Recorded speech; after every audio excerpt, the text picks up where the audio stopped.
Hello, hello, hello, and welcome to this month's edition of Islington Mill and the monthly podcast series about the cultural life and times of one of the UK's most beloved artist-led creative hubs, Salford's Islington Mill.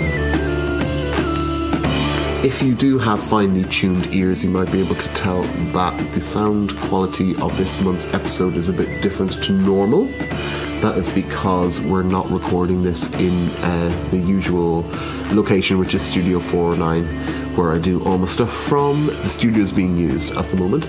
And this month we are recording the podcast in the new archive space on the 5th floor. So you can probably hear a bit of a different tang in the reverb.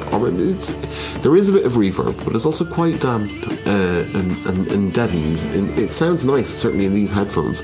I'm also using one of my new microphones that I have to give another shout out to everyone at LGBT Foundation and the George House Trust, but in particular Darren Knight, who I have been lucky enough to be awarded a grant that I've spent on a load of new microphones, one of which is a portable Tascam recorder that is recording this intro right now. And it's very powerful. I love this thing. It suddenly freed me up to be able to record on the go, on the move, with much better quality than I could have done before. So big shout out to everyone again at LGBT Foundation and George House Trust, in particular Darren Knight, for facilitating this upgrade in sound quality for Islington Mill and the other podcasts that I produce. And for this month, I am joined by the current artist in residence here at Islington Mill, whose name is VENN SMYTH. VENN is a music composer, writer, performer, a musician basically, and he describes his sound as being synth pop with a queer edge. Now, I'm going to speak to VENN about his background and stuff in the actual podcast itself, which will start in a few minutes. This is just the intro to get you guys all lubed up before we go straight in. But this has been a really, really cool podcast. VENN has been on a bit of an adventure recently, more specifically a Eurovision adventure. And somehow this entire podcast just ended up with us just talking about Eurovision, because regardless of whether you're a fan of the actual music competition itself, Eurovision as a thing is endlessly fascinating as a reflection of politics in Europe and more globally than just Europe. But like Europe, yeah, Eurovision it's really deep and it's really fascinating. And as we discuss in the episode, my relationship to Eurovision is quite complex. Being an Irish person, Ireland is now tied with Sweden as being the most successful country in the history of Eurovision. We've had 7 wins. I was devoed last year when Sweden won and equalled our record, and I'm hoping at some point in the near future we're going to pull ahead. So big shout out to Bambi Thug, who's Ireland's entry into this year. I'll be talking about them later on. But yeah, I was going to ask VENN about his background and where he comes from. He's Scottish, he's lived in London, he's now artist in residence in Islington Mill, and he's potentially going to be looking to move to Manchester or Salford in the future. But we didn't really get to talk about much of that, because as soon as we dived into the Eurovision, it was game over. There's just so much to talk about this bloody song competition. So anyway, I'm going to end the intro now and hand over from myself back to myself with this month's guest on the Islington Mill and podcast, Islington Mill's current artist in residence, the musician and performer VENN SMYTH. Take it away, VENN and Niall. VENN SMYTH, welcome to Islington Mill and. Thank you very much. How are you doing? Official introduction. Yeah. I'm good, thank you. Yeah. We've just found our way up to the archive room. Yes. On the 5th floor. Yeah. Which is quite exciting. Yeah, you can maybe, people listening might be able to, I don't know if you can tell, but it's small but long. Yeah. So there's a different kind of reverb going on in the space. But it's really cool up here, actually. I remember when this space was literally nothing. Well, not literally nothing, but like holes in the roof, pigeon shit everywhere, pigeons living up here, like really gross, decrepit, and now it's completely. I was saying earlier before we started rolling how warm it is, which is quite a new thing for Islington Mill to be in a room in the middle of February and go, oh, it's so warm in this room. Yeah, it's I'm full of actual archives of years of stuff that's happened here, I guess. Yeah. It's quite cool. Yeah, it is quite cool. Little treasure trove. Yes. So, how are you finding Islington Mill? I'm going to start off by chatting about the mill first. So I am a newbie to the Islington Mill, but very very happy to be here for sure. I guess it's been nearly a month, so still finding my feet, finding all the different things that happen in the mill. But we're like super happy to be here. I think I'm kind of a bit of a guinea pig of like one of the first sort of stewards live-in residents on the 5th floor. Okay. And what that all kind of means. Yeah. But I guess the space itself is starting to like open up to more events happening, more people coming to do like residencies. So yeah, we're kind of figuring it all out. But I'm enjoying the ride so far. In some ways, it's like slightly overwhelming. Really? Like just in like the terms of like all the possibilities of stuff that I could do as like an artist as well, and like just how many people are in and out of this building. Yeah. It's like, oh wow, I could do this, I could do that, I could do but I'm sure I'll kind of find my path. Sure. As it goes on. Are you here on a residency at the moment? Not an official residency. Okay. I'm more like somebody who is taking care of like bringing in the residencies or people that are using the space, and I'm like the live-in person. Slightly like a maid as well. So, I'm in charge of making sure the rooms are ready for people that are coming to stay. Right, okay. Cleaning the space. Yeah. Make sure we've got all the teas and coffees in. Putting together a spreadsheet of what's going on. Less glamorous stuff, but important stuff. Yeah, of course. But then also, I'm a musician as well, so I'm hoping that I will also, I don't know, create some stuff, show some stuff. Sure. Whatever comes. So, yeah, you just said you're a musician. How would you describe yourself in terms of what you do?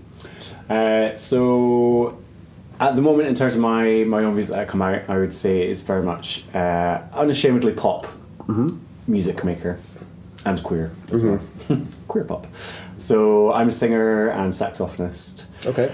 And I write and release my own stuff, which falls under kind of synth pop world, and then gigging and performing as well. So like last year I released an album and then did like a wee tour of the UK, and so I'm kind of coming with that, but open to kind of see what else kind of happens. But my like music, I've been doing music since I was like a really wee kid, so like, it's like that's always the thing that's kind of stuck with me. Right, okay. What to do. Yeah. Do you dabble in other art forms? Dabble in the dark arts. In the dark arts. I'd like to do more dabbling. Yeah, sure. Feels like a good place to dabble. I mean, the most recent dabblings I would say have been writing. Okay. So, which I guess is kind of where a lot of my music starts in terms of like poetry or like ramblings on bits of paper. But I started to look into like Bandcamp a little bit more in terms of like a way to like release music that I wouldn't put out everywhere else. Yeah. To actually, it's that age-old question of like, how does one actually make some money from music? Yeah. So and in Bandcamp, so I started to release like some like acoustic versions of songs that I don't release anywhere else. But with that, you could also add in like little PDFs, so you can kind of give like a little, what used to be back in the day, an actual CD booklet or something. Yeah. So, but you can do that, and then so with that, I was like, well, why don't I do something a little bit more interesting as well? So I started to write some short stories, related to my songs, and so I've kind of really enjoyed that process. So a bit of writing, I'd like to do a bit more of that, see what else that could become, but otherwise, I guess performance of any kind of sort interests me, but I'd be keen to see what other skills I can learn while I'm here, I guess. And there is performance of a particular sort that I want to speak to you about, that you've just been involved in yourself. Yes. You've had a little Eurovision adventure. That is right. Can you explain to us, without me, I'd like to hear it directly from the horse's mouth. Can you tell us what's been going on? Sure. So this is the small country of San Marino, which is within Italy. Yeah. It's near Rimini, which is on the northeast coast. And there's like a little landlocked country called San Marino. Which, side note, I'm quite fascinated by small countries. That's a topic for another time. But so they are so small that to find themselves someone to represent them for Eurovision, they host a competition every year which they open to anybody in the world to come. So you don't have to be a San Marinese. I don't know if that's the correct word. Right. You have to be from San Marino. Yeah. So anybody can apply, and I think I don't know how many years they've been running this for, but I knew about it through a friend of mine in London, another singer called Aaron Sibley, who had competed in it like 2 or 3 years ago. Okay. And I was also, oh, that's interesting. And then I just randomly at the end of last year, it came up, and I was like, oh, why not? Let's apply for it. Yeah. Didn't really think much more of it. And then they were like, oh, you've got through the first round, you now need to like audition, and you were allowed to audition online for the first bit. Okay. So I didn't have to go there straight away. Sure. Which was cool. And then so I did that online over Zoom. Okay. Interesting in itself. Yeah. And then... And was that kind of just like, so you were on one end of a Zoom call and there was like 4 people watching on the other or something? Like, how did it work? Yeah, well, that was my question of like, how is this going to work? Yeah. Even though like I feel like, we've been, obviously during the pandemic and everything, we all kind of had to figure out how to do stuff online. But I never did any performances or anything online. I mean, I used to do bits of work and stuff, but like, I'd say it's still not like you still have to make it like work in quite a good way to kind of do stuff. So I was a bit panicked, like, how am I going to sound good on Zoom? But anyway, so I got a help of like a videographer that I knew in London, and so we used a little studio and did this. But yeah, it was literally a live Zoom call. Okay. I was also like, are you sure we can't just record it live and send you a video? Send it to you. You had to do it live. No, they're like, no, it needs to be live on Zoom in the moment. So yes, I did a couple of my own songs on that. So I never actually saw who was on the screen. Oh, okay. Because the computer, like the guy who was doing the videography for me, had the computer in front of him, but I was like standing like on the stage, like ready to perform. Yeah. So I could hear them. Okay. So some voices from San Marino were like, "Hello, ciao, VENN SMYTH, are you ready to perform?" Hello, San Marino. Yeah. So basically I felt like I was, in Eurovision. It's like, hello, this is London calling. So that was quite fun. So I did that to whoever. Apparently there was about 8 people on the screen of the panel, whoever they were. Yeah. So they sat and listened to it. They asked me a few questions, and then that was that.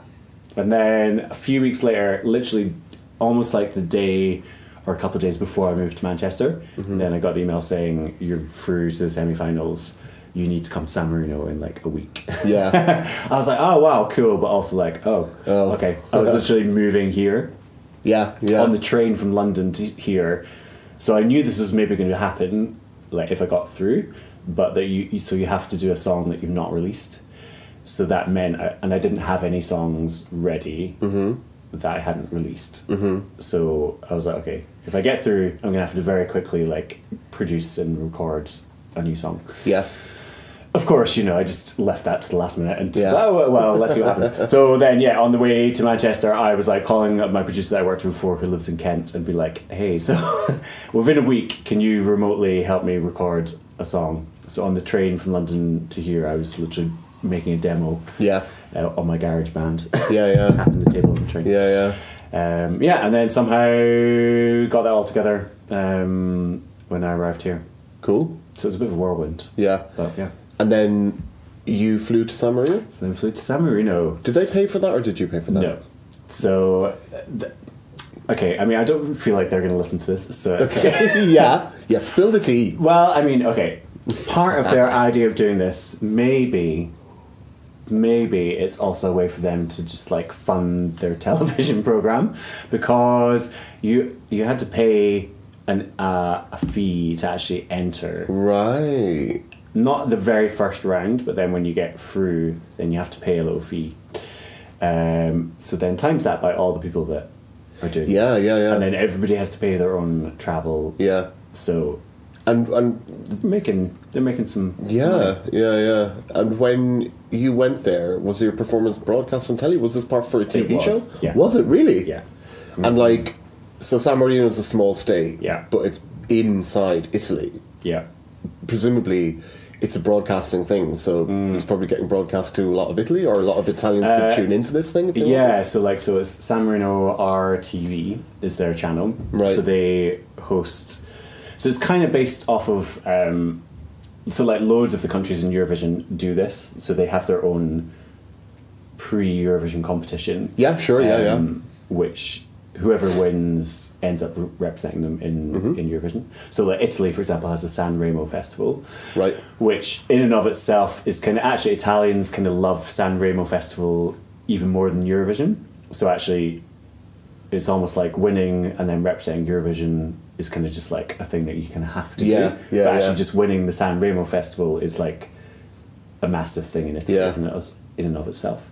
And actually, side tangent on San Marino Festival, but like it's such a big thing that's been running for years and years.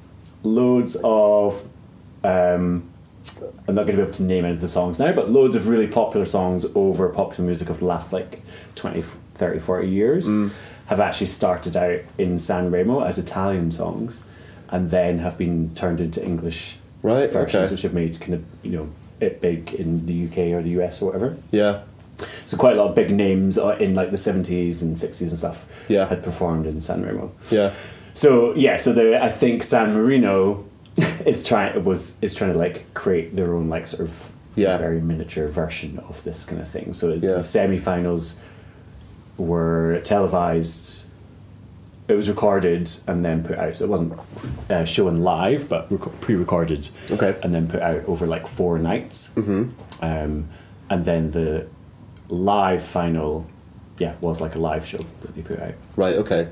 Yeah. So you got to San Marino, and did they pay for your board? No, nothing was paid for. I had to pay for everything.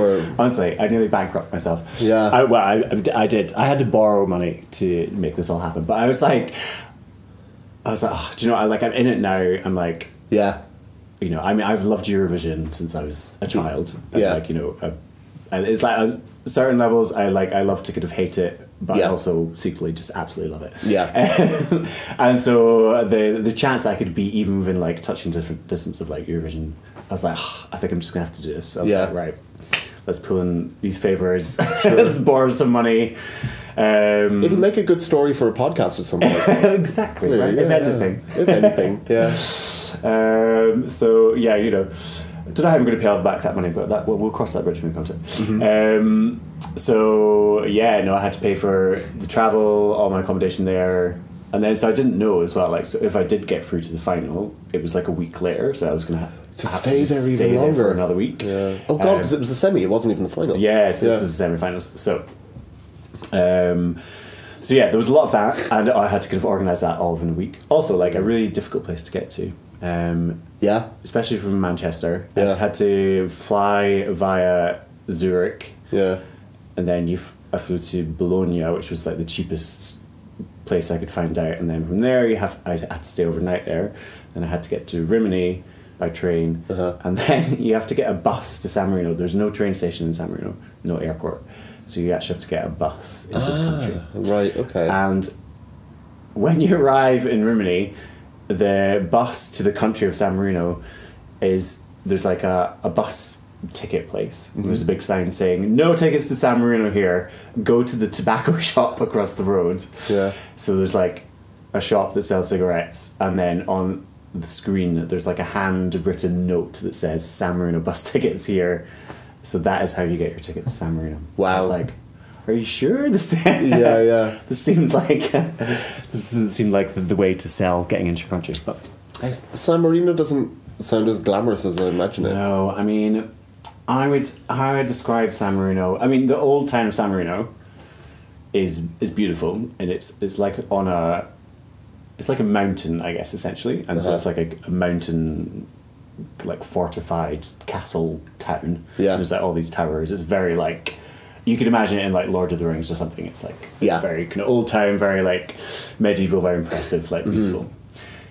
The rest of the country is kind of just below that, and I would say it's kind of like a dual carriageway that just continues going up a mountain, and then there's lots of like outlet malls, and there's no pavements, which I found out quite quickly that it was quite hard to walk around. So you kind of have to drive or wait for the buses, which only come like once every hour, and taxis are really expensive.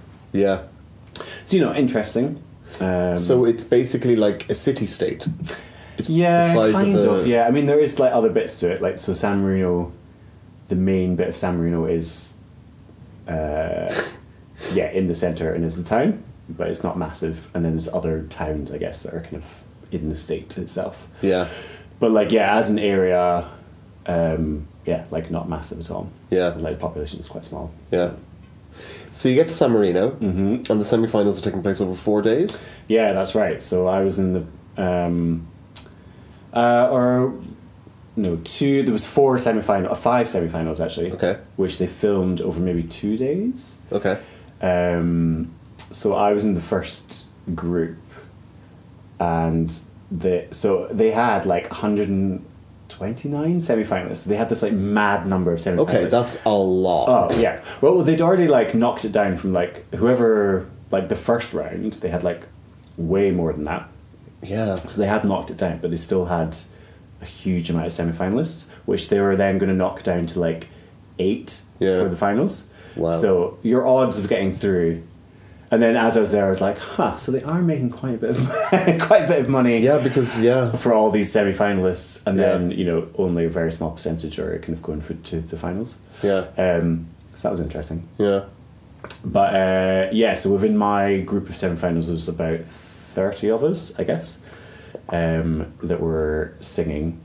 So it was held in essentially a high school. Okay, yeah. Which, to be fair, it did have a very fancy like hall, and it was all like LED like video screens, and so it was like it was set. It looked legit on TV. Yeah. But the reality is, you were basically in quite a fancy but a school hall. Yeah. And then it was very much like a TV show, like in terms of like we had to get there at 8:30 in the morning, and then I was queuing up with all these other artists from all across Europe, in a kind of like X Factor society hangout. Everyone's wearing their glamorous outfits, waiting to sign in. I realised my level of Italian at that moment was not good. Of where I should have had it, or should have brought somebody who could help me there. But I kind of struggled through a lot of mi scusi. But there were some lovely people who were able to kind of help me where my Italian struggled, thankfully. So we kind of signed in, and then it took a long time for us to kind of get through. So I think I was there for like 4 or 5 hours before I actually performed. Yeah. And at one point they kind of just stopped, and then they disappeared for an hour, and we kind of realised that they'd all just gone off for lunch, and kind of just left us there, sort of waiting. And then it was very much like there was no sound check or anything, so you've got your 3-minute song. Yeah. You wait backstage, and that's it sounds very X Factor actually. Yeah. Because I'm thinking about like, I'm Irish. I've seen the Irish semi-finals for Eurovision. That's quite a big thing in Ireland, and it's. Is that televised? Yeah. Then? Yeah. It's like Eurovision. I don't know if you. Well, I mean, Eurovision, so I know that Ireland is very good at Eurovision, or has been historically anyway. But in the culture of Ireland, in the land of Ireland, it's a big deal. So they do the semi-finals and the choosing of the act to go through, which I believe now is half voted for by a jury and then half done on public vote. It's a big deal, and it goes, but it's Ireland, so it's like it's quite lo-fi in terms of, we don't have Irish telly. It sounds a bit like when you're talking about San Marino doing it in a school hall.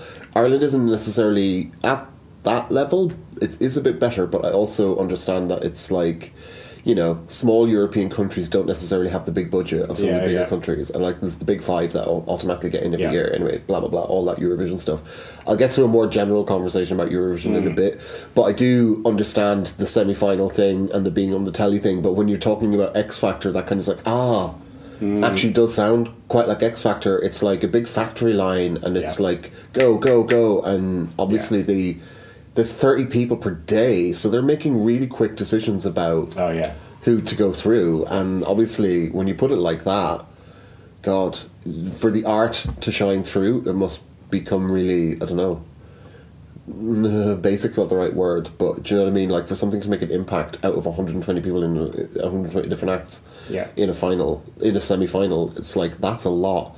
I didn't realise there was that many folks there. Yeah, like, totally. So like, yeah, and like, I mean, so I in the semi-final, so I don't actually know how many applied in the first place. So I was the only UK one left in the semi-final, which is quite cool. Okay. But then, yeah, the percentage of people there to get through was like, yeah, this is going to be difficult. Yeah. And yeah, you kind of just had to like just go for it within those 3 minutes. Yeah. Did they let you finish the song? Did they let you do the whole song? Yeah, so, okay. so they were very much like, so your song has to be 3 minutes. Yeah. Any more than that, we'll cut. Oh, okay. So, so I made sure that the song was under 3 minutes. But it's not a kind of like 1 minute in and they're like, or oh, no. So it wasn't that X Factors. Yeah, okay. So they would let you perform the whole song. Right. But we never, so there was no interaction with the judges. I've no idea like who they were sitting there, and there was someone like interviewing them at certain points, but it wasn't like they gave any feedback or anything. Yeah. But you went off stage, and then there was like a green room area where they did like some interviews with the artists and stuff as well. Right. And so there was a bit of a buzz about the whole thing, and it was kind of like, so you could also sit and watch other performers as well when you were waiting. Yeah. And it was like sitting watching a little mini Eurovision in itself. Yeah, so there was a part of it that was quite fun, and like, you know, everybody was there, you know, everybody was like so into it and wanted to do it, and there was like some just mad performances, some like really nice ones, and you know, and everything in between. But then so I hadn't realised like what would happen next, basically. So then at the end of our one, and I was like the second last performer, so I really had to wait to the end of my semi-final, and then they announced who was going through from our group. Okay. Because I thought it might be like the whole thing. So then they picked one winner of our group to go straight to the semi-finals, and then they had like a second round chance thing. So there was like 5 acts on stage, and so the other 4 went to this second chance thing, which I think they were filming the next day or something. Okay. So yeah, and then, but I wasn't really sure. It was just then they called some people, and then I was like, oh, okay, so I'm not on stage. So I guess that's not me. And then that was it. And then they were like straight into recording the next semi-final. Right. And I was like, oh, okay, I guess I'll go back to my hotel then. But, you know, I mean, I made some nice contacts with other people. Someone came all the way from Australia. Wow. Yeah. So they did like a GoFund to like help them get all this way. And I was like, what? I thought I had travelled far and maybe been a bit mad to do so, but that made me feel slightly better. But I was like, well, you know, like, why not? And actually like chatting to some people, they were just like, oh yeah, just like, it doesn't really matter, like, it's, you know, what an experience to kind of be part of, and who knows where it might come, what might happen next. And actually the guy that I mentioned before who did this a couple of years ago, Aaron Sibley, so he hadn't told anyone because he wasn't able to, but he was invited back straight to the finals this year, because it's a bit of a weird setup, but they have this competition which they kind of class as like emerging artists. Okay. But then in the final they already invite 8 or 9 big artists like straight to the final. Right. So then there's like 16 or whatever. Okay. 18 of people altogether. Right. So these big name artists are kind of bigger. A bit like the real Eurovision. Kind of, exactly, yeah. So they big 5, they just literally get straight in, walk straight in. Yeah. So Aaron was invited back, which is quite cool, as like a big artist, because he's written some songs for some other like entries in different countries, and he won last year London's Pride's Got Talent, or was a finalist in it anyway.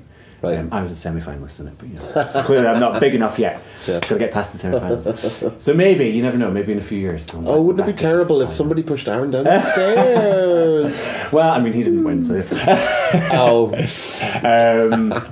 Who?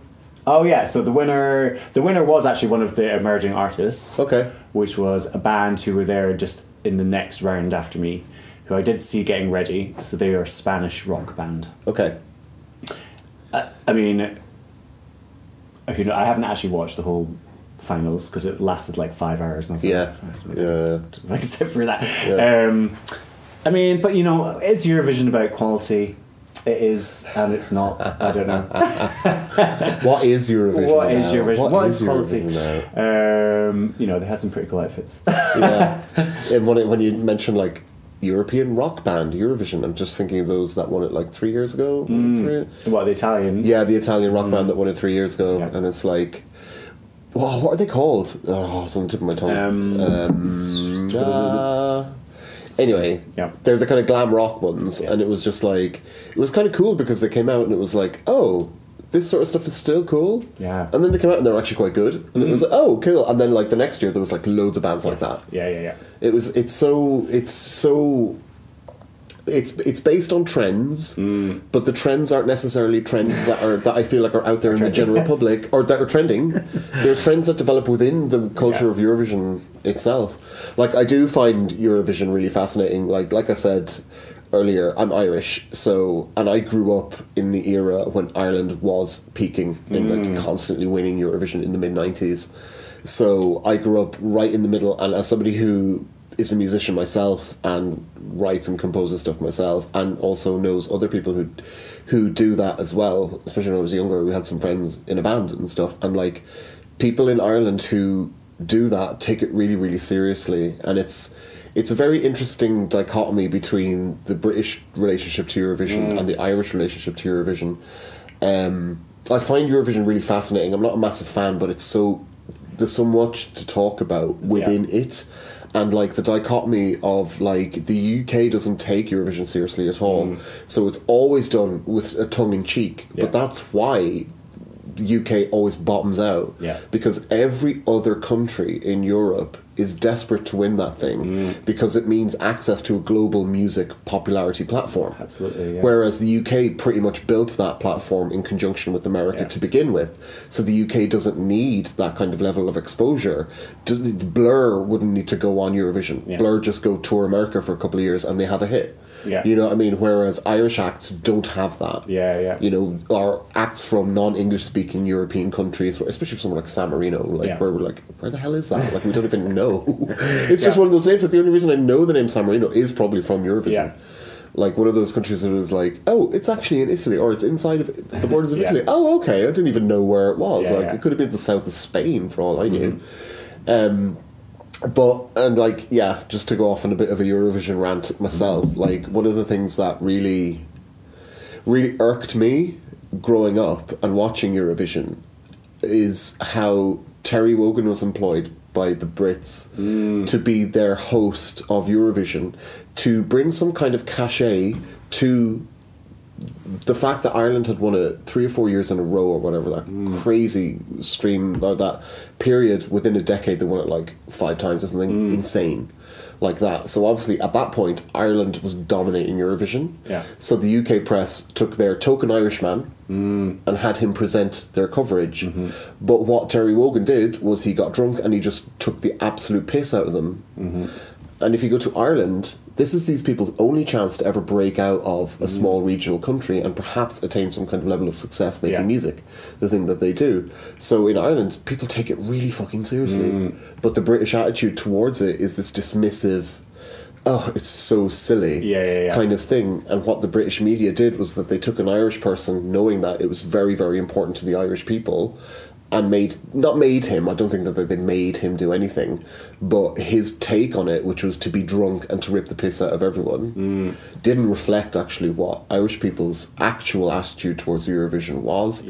And I always may he rest in peace or whatever, he's dead now, but I hated Terry Wogan. Like, I hated that he was the token Irish person used on primetime British TV, but they kind of used his Irishness against Ireland as a nation and the national culture of Ireland.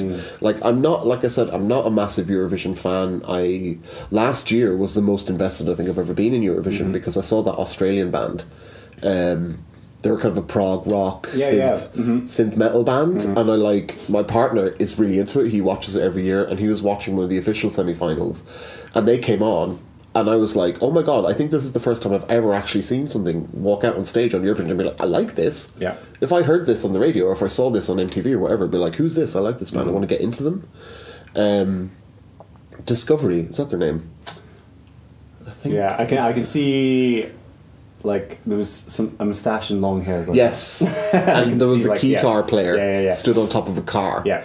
Yeah, Yes. it was really cool. Yeah. But then, so like, I started then watching the actual Eurovision final, and then the whole stuff with Finland came up, and it was gripping. But it's like, so it's funny as well, because it's like, I think that the music is actually getting better, and as they're opening the borders per se, I don't know exactly, but like Australia are there. And when I saw that band, and like they won that semi-final, they got the top vote on that semi-final, and I was like, I'm in now because I want them to win. Yeah. And I think it would be such a fucking gas if Australia won Eurovision. Yeah.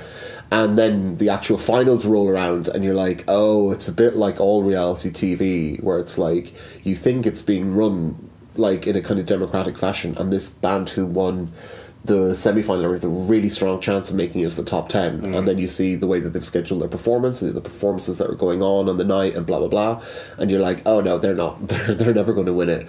But then the Finland thing, so I was bored by the end, but then the Finland public vote thing came in, and it was like, wow, I'm invested now, and it was like edge of the seat kind of stuff. So like my personal history of engagement with Eurovision is like, I hate it, but I also love it. Yeah.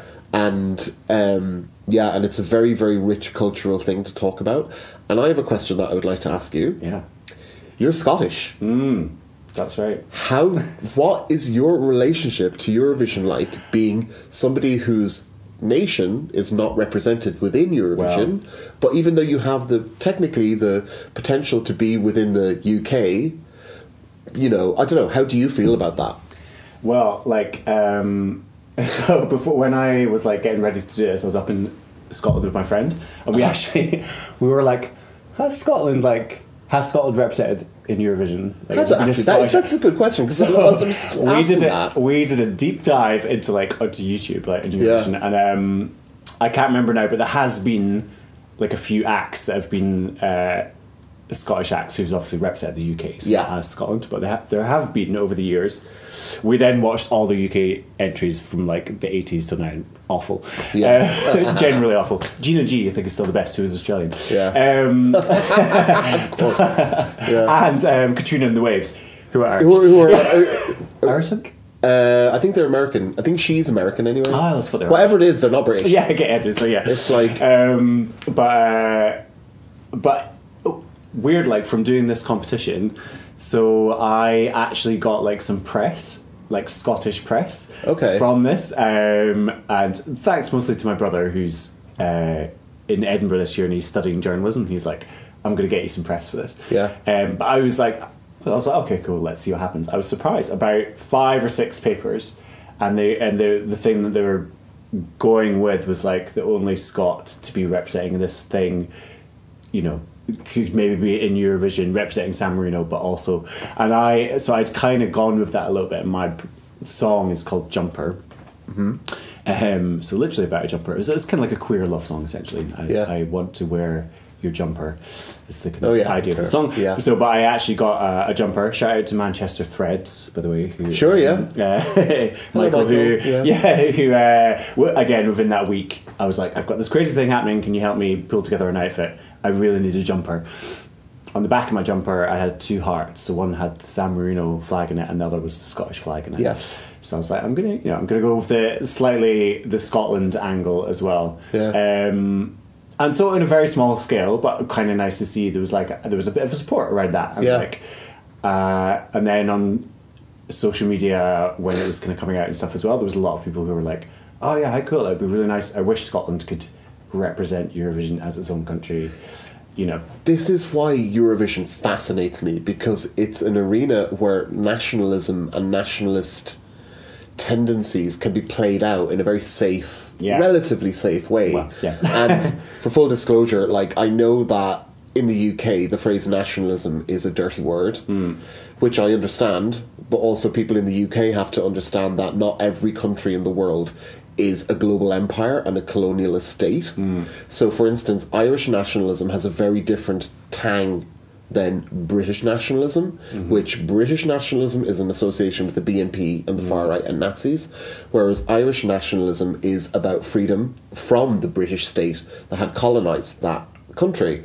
So when people, I remember when the devolution vote came around, just the kind of offhand dismissal by people on the left of, oh, the Scottish Nationalist Party, well, they're obviously Nazis.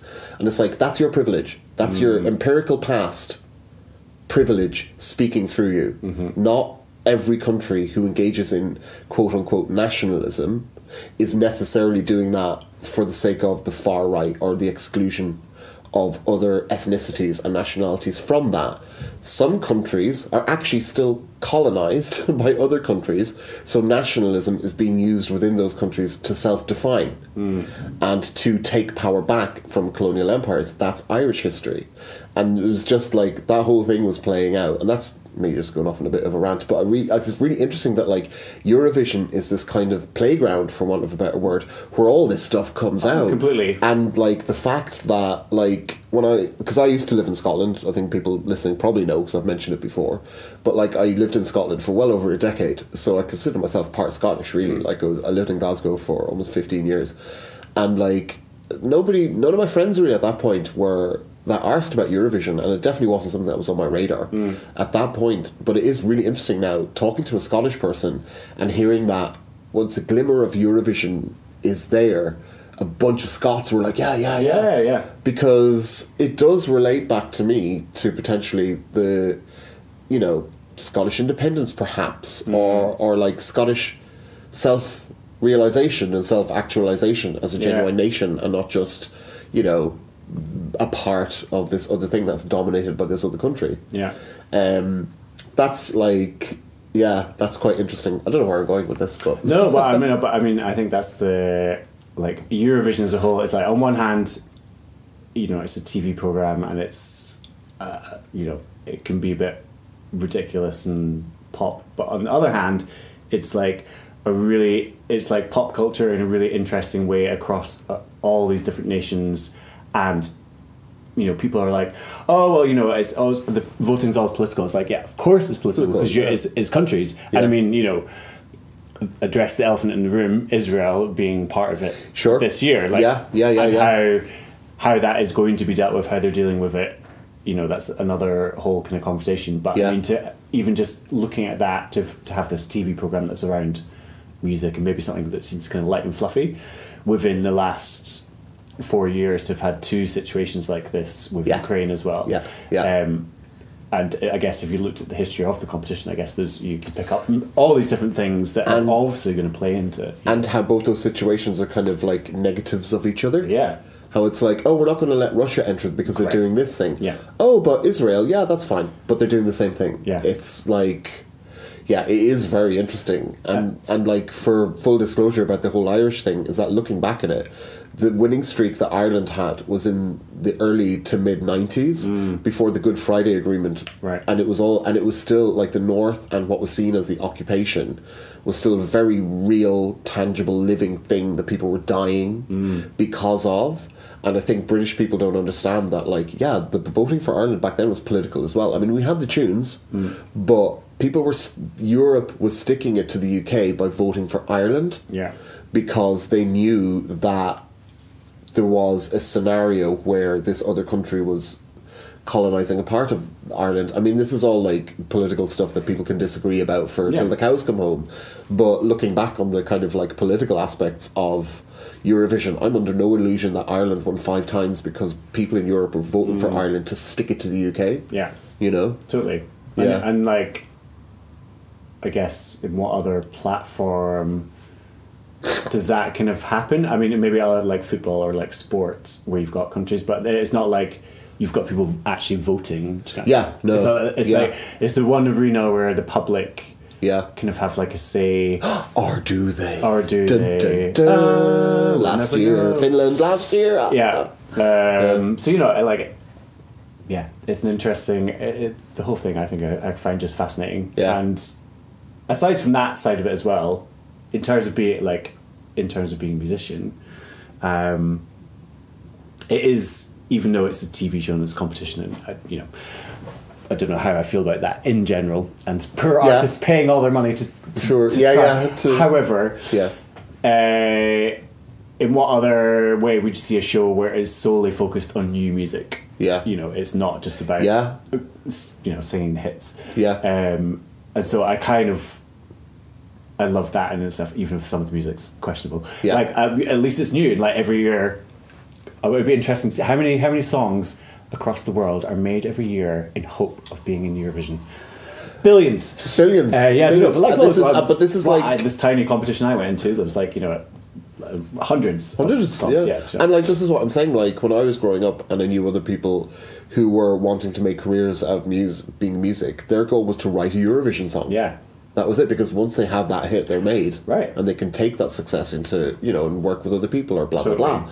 And like that was a very, very real, tangible goal Yeah. that people had. Whereas if you talk to people in the UK about like, what's your goal as a musician? Oh, I want to write a really killer Eurovision song.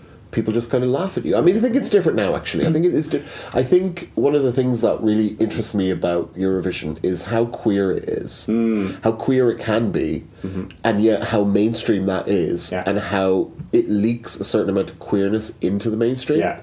So I think there's less sniffiness about Eurovision now, I think, among younger generations, but I still don't think it's necessarily the there will be people who, like yourself, who are like, okay, let's do this, but like in other countries, like for instance, San Marino, like they're just like, okay, we need something, so like invite anyone from all over the world can come. Like that desire is that strong to create that product. They will just open it up to anyone. Whereas over here, it tends to be, I don't know.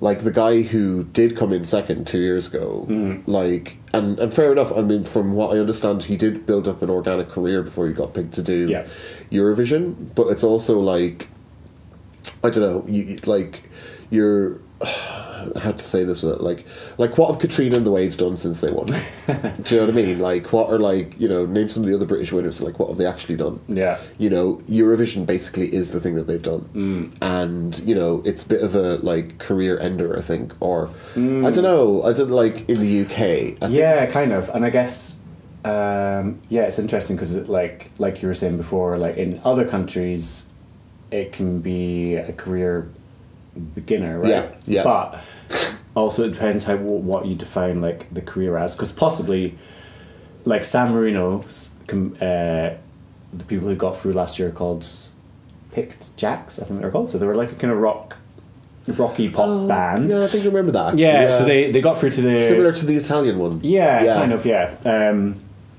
like kind of fun, like I don't, the country didn't make it into the finals in the end. Yeah. But in terms, so I was looking at them, I was like, I wonder, like, what have they been up to? And in terms of their careers, like, they've done loads of, like, gigs in Europe, but probably not the UK. Yeah. So, but I'm like, wow, that's great. Like, as I'm looking at it now, I'm like, I'd be very happy to be doing some gigs in wherever in Europe, and nobody knows me in the UK. I don't care. Yeah. Like that. Yeah. And I think that's it's like what's a failure and what's not. And actually for me, I'm like, that's legitimately successful, and I don't care about the UK.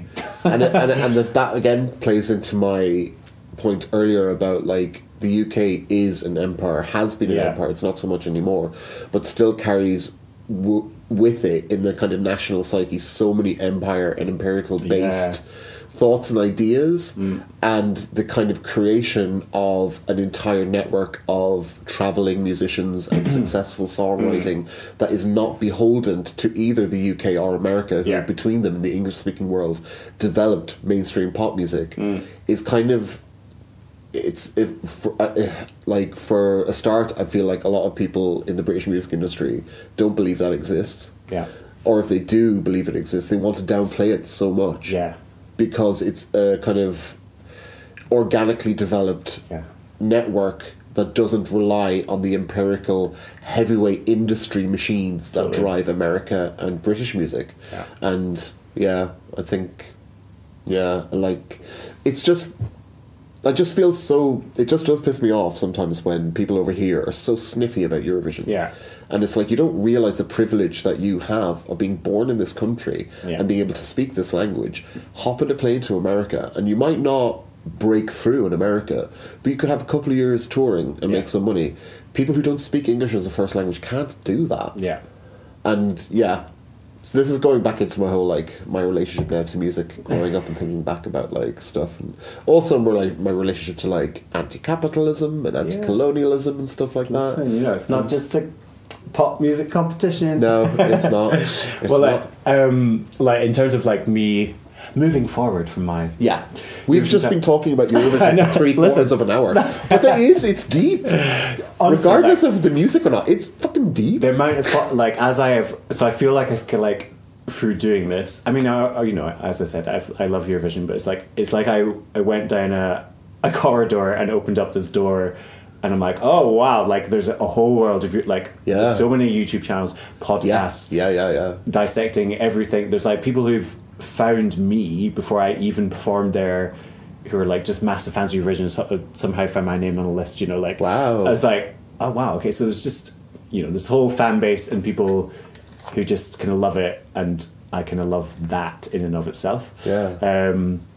But what I was going to say is, like, so yeah, I was quite gutted in the end, and I surprised myself actually when I got there, how much I was like, oh, do you know, actually I really, and I probably downplayed it a little bit myself, because I was a bit like that thing of, like, I know some people find Eurovision silly, so I was a bit like, oh, I'm just doing this silly thing, like, you know, whatever. I downplayed the fact that, do you know what, I really wanted it, and I was actually really proud of myself for, like, taking my own little ideas from my head and then performing them in San Marino, you know.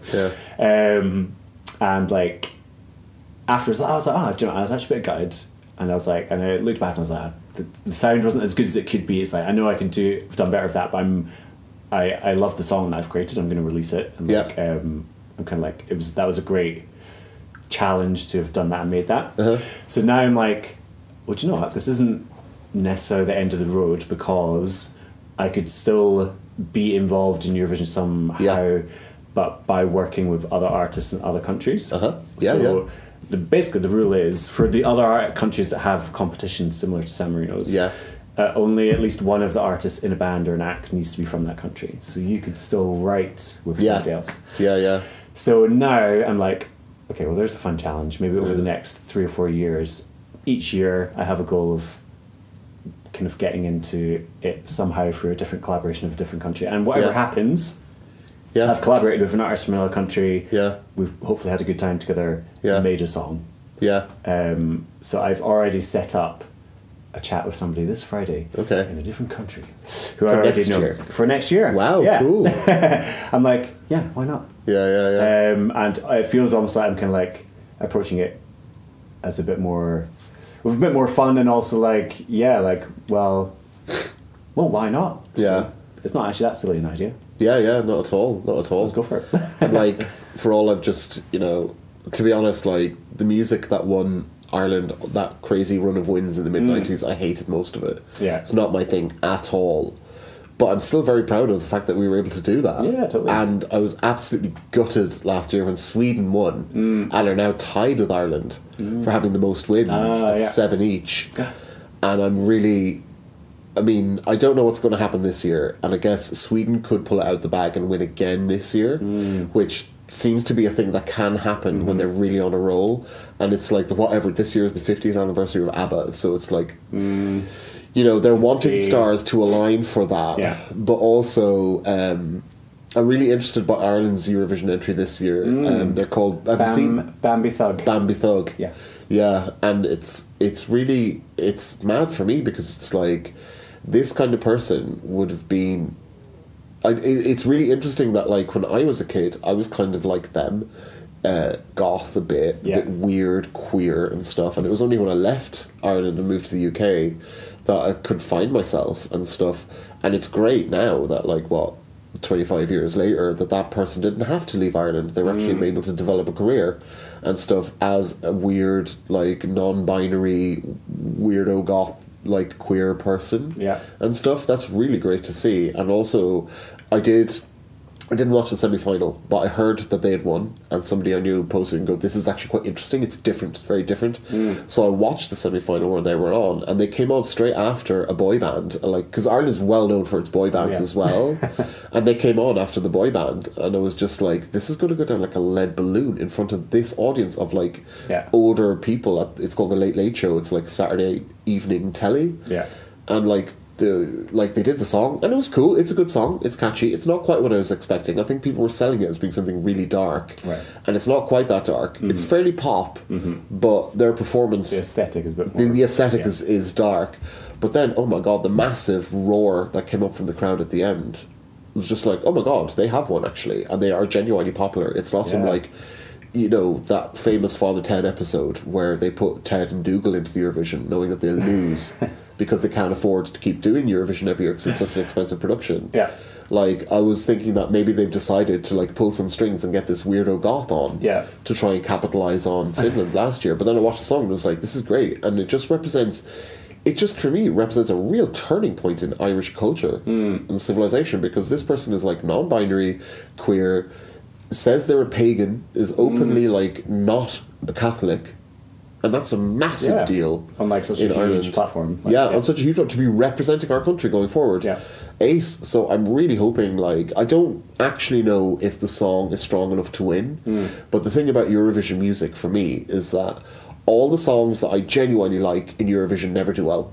And the ones that I'm like, oh, I hate that song, that's the one that wins. I think because it is that combination of a song, but it's very much a visual, you know, performance thing as well, which sometimes like almost sort of wins over the actual songwriting and stuff. But not always, but like I think it's when they both lock in. That's it. It's done. And they both totally. Right.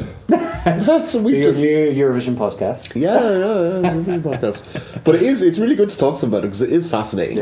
And like and I think people are beginning to take it a bit more seriously here because they see actually, and as the kind of like, you know, British culture gets a bit less cool on the global global stage, people are like, what about Eurovision?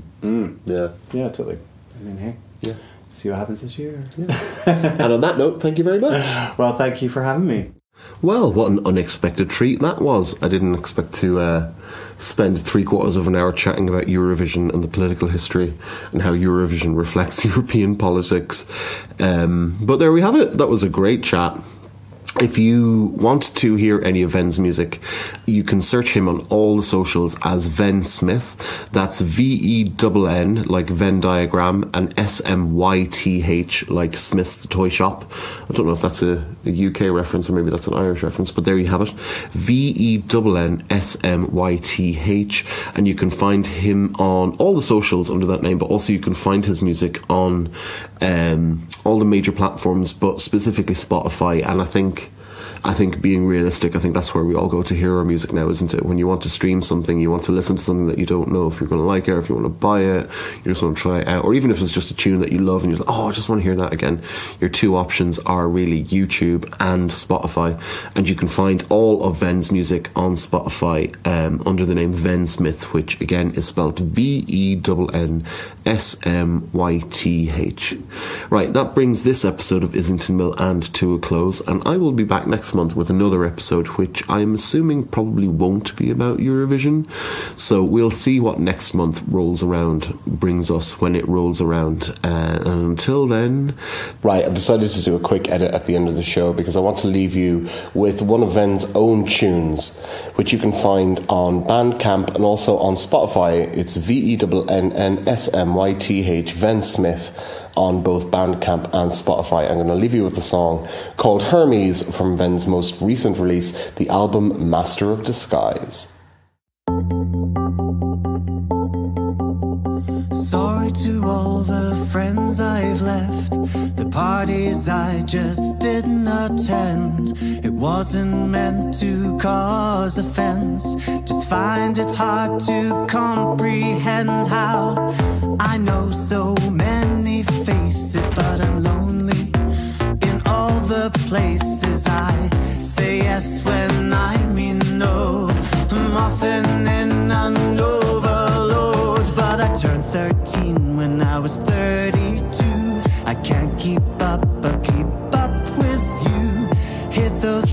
secrets and played the fool. Put on Hermes shoes, said goodbye, and I flew away from you. But I won't forget all we've been through.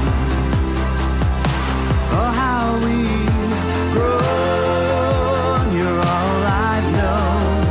This tapestry that we have sewn.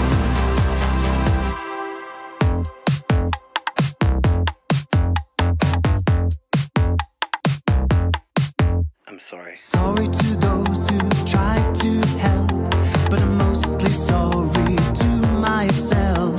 I'm less deserving, I would spend. For me, keep only contempt. But I turned 14 when I was 34. I thought I never could ask for more.